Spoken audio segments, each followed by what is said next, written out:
Victor Black. Victor Black. Uncle Victor. Victor Black Masterclasses. Mr. Victor Black. Virtual Victor, the safer use model. Testosterone cycle design, first exposure and progression, first exposure in action. Let's walk through what a real first exposure to testosterone can look like in practice. We start at 200 milligrams per week. Progress is good, but around the 12-week mark, gym performance begins to slow. At that point, we increase testosterone to 270 milligrams per week and hold that for another 10 weeks. By week 23, body fat is climbing, but labs still look good.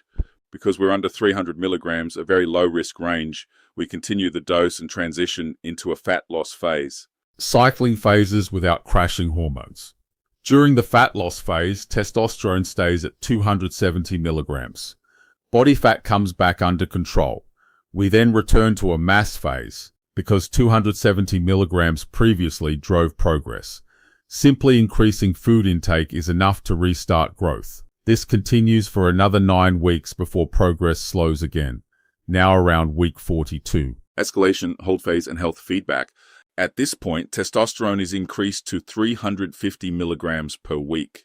Progress resumes for about 10 weeks, but health markers begin to deteriorate and appetite declines. That's the signal to stop pushing. Testosterone is reduced back to 200 milligrams per week for a 10-week hold phase. This single example shows how nearly an entire year of progress can be achieved above TRT levels with minimal health impact when dosing is strategic. Starting the second mass phase. Now we begin the second mass phase. The athlete is back at 200 milligrams, but they were previously progressing on 350 milligrams. The goal is to return to that level, but not immediately.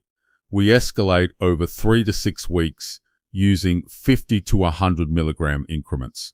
This approach applies whether someone uses 300 milligrams or 3 grams per week. Why gradual escalation matters. Rapid jumps in dosage cause rapid strength increases.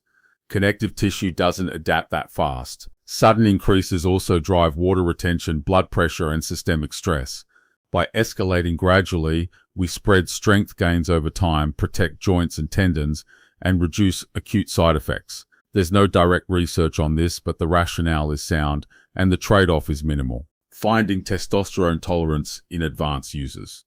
With intermediate and advanced users, cycle design becomes more nuanced. Some athletes arrive using high-dose testosterone, multiple injectables, and aromatase inhibitors.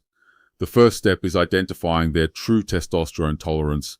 This can be done by using previously tolerated doses without an AI, starting at 150 to 200 milligrams, or reducing testosterone and removing the AI. Each option provides data to guide future decisions. Planning peak dose and secondary compounds. Next, estimate the required peak dose and the timeline to reach it. If total anabolic needs are 2,000 milligrams and tolerated testosterone is 500 milligrams, the remaining amount comes from secondary injectables. As escalation continues, testosterone tolerance is reassessed every 5 weeks.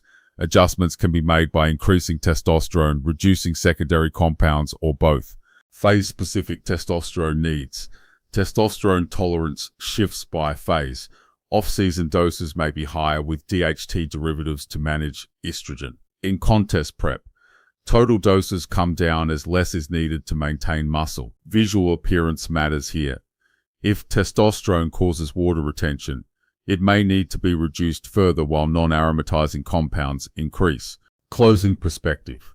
Testosterone cycle design is not about copying cookie-cutter protocols.